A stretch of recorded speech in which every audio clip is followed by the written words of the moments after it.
My name is Jessica Miller. I'm a senior commercial underwriter, and my family decided I was a failure over a plate of Sunday roast. The smell of it filled the dining room that evening, heavy and familiar. Rosemary, garlic, that slow-cooked beef recipe my mother has been making since I was 12.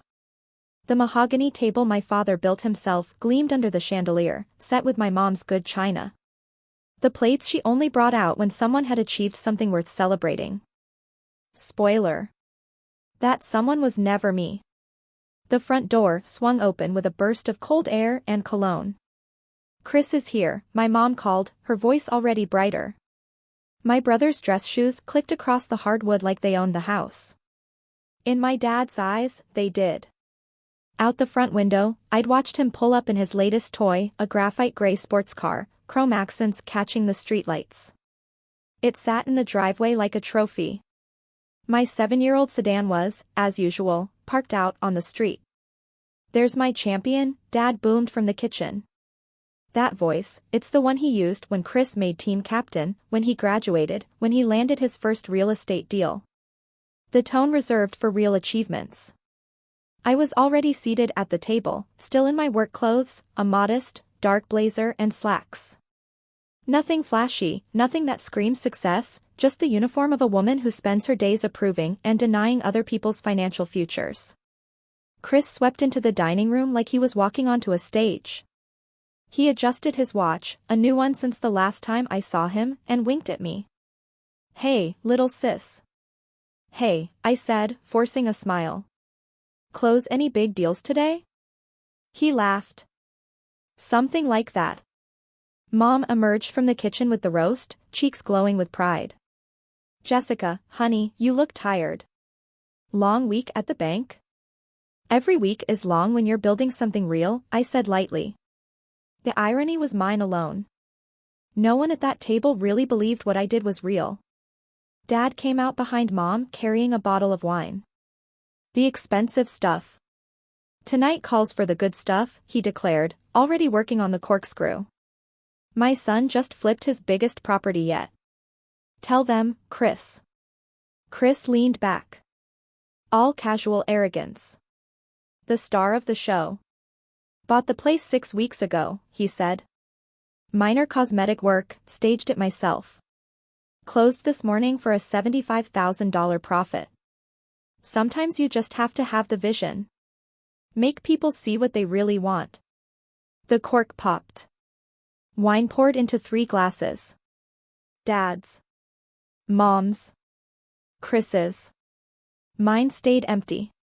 Not an oversight, a statement. "That's what real success looks like," Dad said, eyes on Chris. "Taking risks, making things happen. That's the difference between playing it safe and building an empire." I cut into my roast while the conversation flowed around me like water around a stone. I pulled my phone out under the table. "Daniel. How's dinner? Dad still auditioning for Chris's fan club president?" I typed back, live from the Chris Miller Appreciation Gala. "I may be the coat check girl." "I should go," I said, folding my napkin. "Dinner was great, Mom." I turned to Dad. "Congratulations," I said. "On raising a son who builds empires." His brows knit, trying to decide if I was joking. I didn't give him time. I grabbed my blazer and headed for the door, deciding then and there I would never fight for their approval again. I would let my work, my quiet, steady success, speak for itself when the time came. Thursday mornings at the bank are my sanctuary. Most people hate the quiet of paperwork, the monotony of numbers. But numbers have never lied to me. They're clean. They're predictable. They tell the truth, no matter how ugly. I was halfway through a complex commercial loan analysis when my assistant knocked lightly on my doorframe. "Jessica, this one needs your final sign-off." She held a thick manila folder, too thick for a simple application. The file landed on my desk with a soft thud. I opened it, and my pulse stuttered. Applicant, Christopher Miller. Address, his downtown high-rise condo he'd bragged about for months. For several long seconds, I just stared at the page. My office suddenly felt too warm.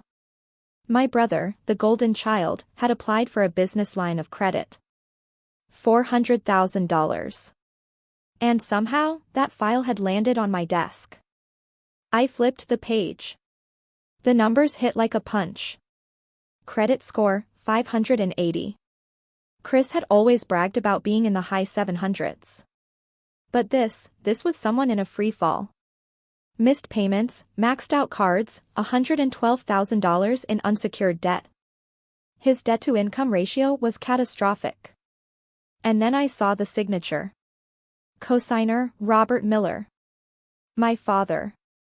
His big, looping signature sat beside Chris's, collateralized by Miller Construction, our family's legacy. A cold wave washed over me. That night, I tried to explain it to Daniel.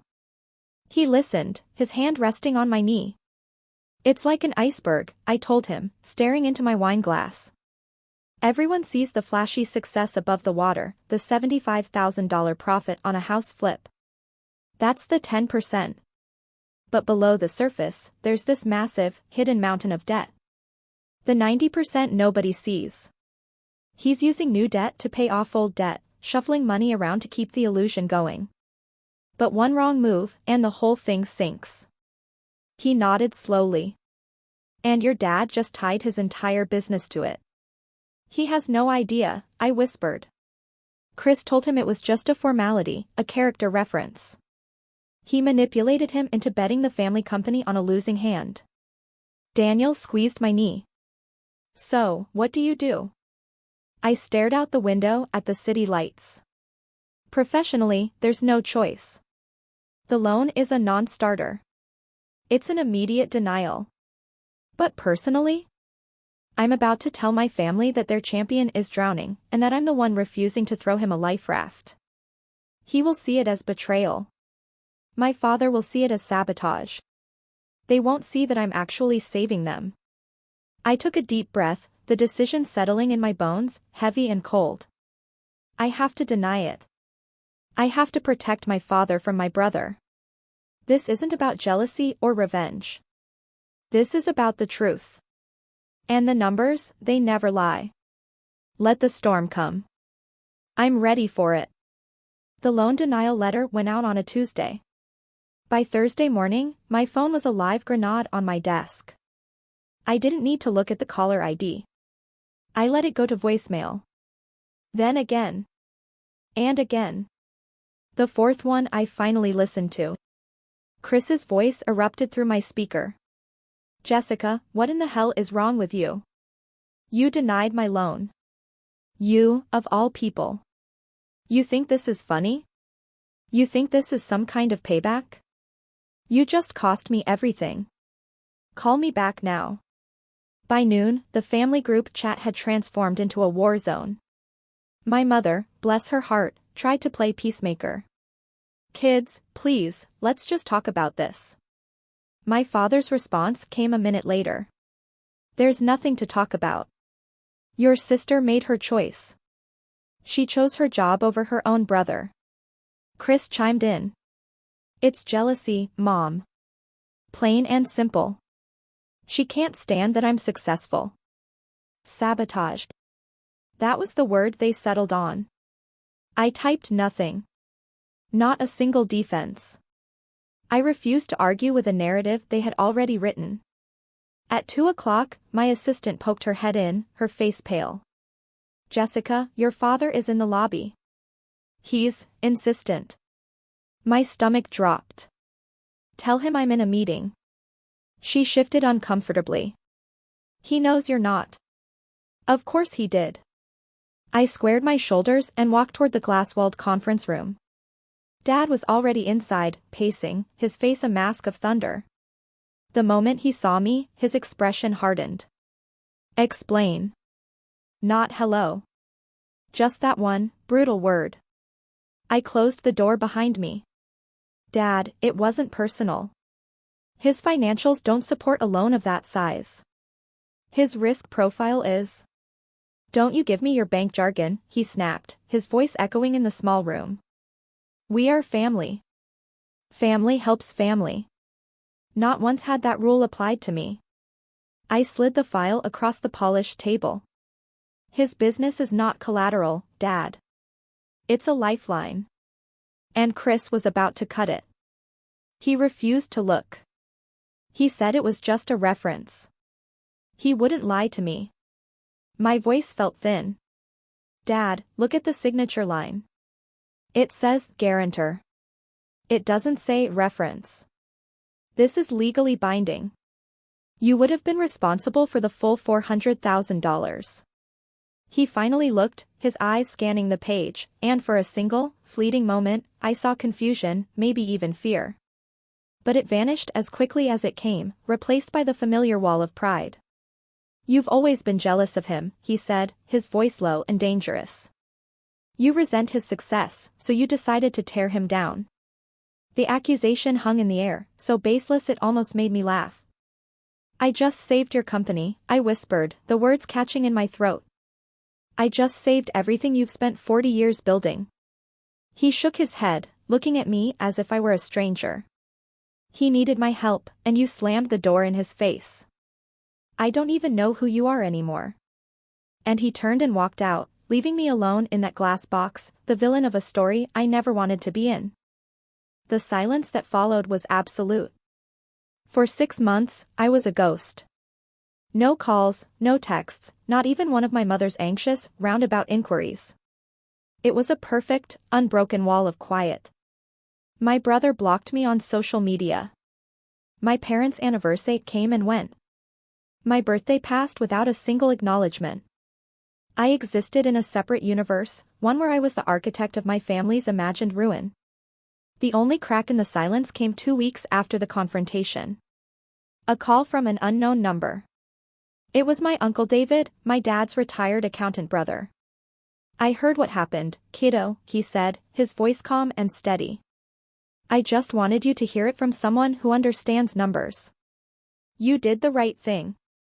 He'd seen my dad's books for 30 years. He knew.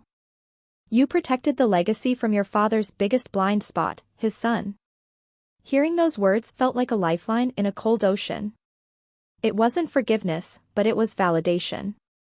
It was enough. Still, the isolation was a physical weight. It was a crucible of silence, forging a harder, more brittle version of myself. Daniel was my rock, my constant, reminding me that a family isn't just about blood, it's about who shows up. We built our own little world, quiet dinners, weekend trips, a life carefully constructed outside the blast radius of my family's drama. But the wound was always there, a dull ache just beneath the surface. The breaking point came on a Tuesday night in May. I was scrolling through my phone before bed, a mindless habit, when I saw a photo my mother had posted. The 5 of them, Mom, Dad, Chris, and his new girlfriend, were beaming around a brunch table, mimosas raised in a toast. The caption read, "Nothing better than a perfect family Sunday." I wasn't just missing from the photo. I had been deliberately excluded. They had planned it, gathered, and celebrated their unity in my absence. They had posed for a picture, a bright, happy portrait of a family that was complete without me. It was a digital testament to my erasure. I stared at the screen, at their smiling faces, and felt a profound, chilling sense of loss. It wasn't just that I wasn't there, it was the realization that they didn't even notice I was gone. They had amputated a limb and convinced themselves they were still whole. I turned off my phone and lay in the dark, the glow of their perfect family burned into my vision. I had made a professional decision based on facts and numbers. But in their world, I had committed the one unforgivable sin, I had held a mirror up to their golden child, and they hated me for the reflection. The collapse, when it came, was not quiet. It was a series of small, public detonations. First, Chris's luxury car was repossessed from the street outside his new, much smaller apartment. A neighbor posted a picture. Then came the foreclosure notice on the condo he'd been so proud of. The whispers started, turning into loud speculation. The charismatic real estate prodigy was a fraud. The financial facade he'd so carefully constructed had crumbled into dust. And then, one rainy afternoon, my phone rang. It was him. I almost didn't answer. But something in me, some old, forgotten instinct, made me pick up. Jessica. His voice was unrecognizable. It was stripped of all its arrogance, all its swagger. It was just the small, scared voice of my brother. Chris? What's wrong? A long, shaky breath crackled through the line. You were right, he said, the words barely a whisper. About everything. You were right, and I was so wrong. I sat down in my office chair, my own breath catching. He told me everything. The crushing debt, the lies, the constant pressure to keep up the performance. He'd hit rock bottom, a place so deep he couldn't see a way out. You didn't ruin my life, he said, his voice thick with emotion. You saved it. That loan, it would have buried us. It would have destroyed Dad. I know that now. I listened, silent, as the confession tumbled out of him, a torrent of regret held back for months. And then he delivered the one piece of information that changed everything. Dad, he was furious with me, Chris said. After he left your office that day, he didn't speak to me for a month. He felt like a fool. He said I'd used his love for me against him. My heart hammered against my ribs. And then he said something else, Chris continued, his voice dropping even lower. He said he'd spent years bragging about the wrong child. The air left my lungs in a single, silent gasp. The wrong child. He'd said that. My father, the man whose approval I had chased my entire life, had said that. It wasn't a victory. It didn't feel like triumph. It was just a quiet, shattering truth. He told me that you were the one with the real strength, the real success, Chris whispered. He just didn't know how to see it because it wasn't loud and shiny. It was just, solid. I closed my eyes, a single tear tracing a hot path down my cheek. For months, I had been the villain, the cold-hearted sister who had sabotaged her brother out of jealousy. But the truth had been there all along, waiting in the wreckage. He's so ashamed, Jess, Chris choked out. He doesn't know how to fix it. We stayed on the phone for almost an hour. He told me about his new fiancée, Emily, a physical therapist who saw through his act from day one and loved the broken man underneath. He was rebuilding, he said. Slowly. Honestly. For the first time. When we hung up, I stared out at the gray Chicago skyline, the rain blurring the world outside my window. The foundation of my family had been a lie. But now, standing in the ruins, for the very first time, I felt a flicker of hope that we could finally build something real. I was still processing Chris's call when my phone vibrated again an hour later. This time, the caller ID froze me in place. Dad. My thumb hovered over the screen. For 28 years, every conversation with this man had been a test I was destined to fail. I finally hit accept, my heart pounding a nervous rhythm against my ribs. Jessica. His voice was rough, uneven. It was the voice of a man who hadn't slept. We need to talk. Not angry, not accusing. Just tired. And for the first time in my life, I heard something in my father's voice I had never heard directed at me, shame. Okay, I said softly. I'm listening. He cleared his throat, a ragged sound. I spoke to your brother. He told me everything. A long pause hung between us, thick with everything unsaid for decades. He told me how you tried to protect me. How you tried to protect the business. Silence stretched, and then he said the three words I never thought I would hear. I was wrong. My breath hitched. Please, let me finish, he said, his voice cracking. I've been wrong for a long time. About you. About what success is. I spent so long celebrating the noise, the flash, the big wins, that I completely missed the quiet strength.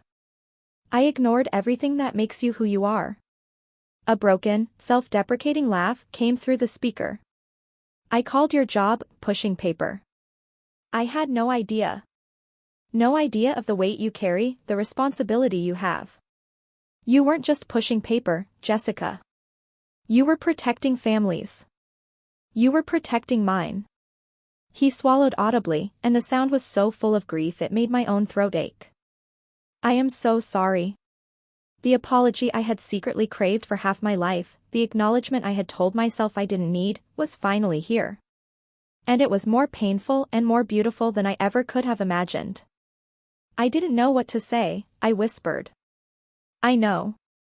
The truth is, I didn't want to understand your world, he confessed, his voice raw. It's complex. It made me feel old, and it made me feel stupid. It was easier to celebrate the son who sold things I understood. It was easier than admitting I didn't understand my own daughter. That's on me. Not you. He took a deep, shaky breath. I'd like a chance to start over. If you'll let me. Not as a father who thinks he knows best, but just as two adults. For years, I had wanted his approval. But standing on the other side of this reckoning, I realized what I truly wanted was his respect.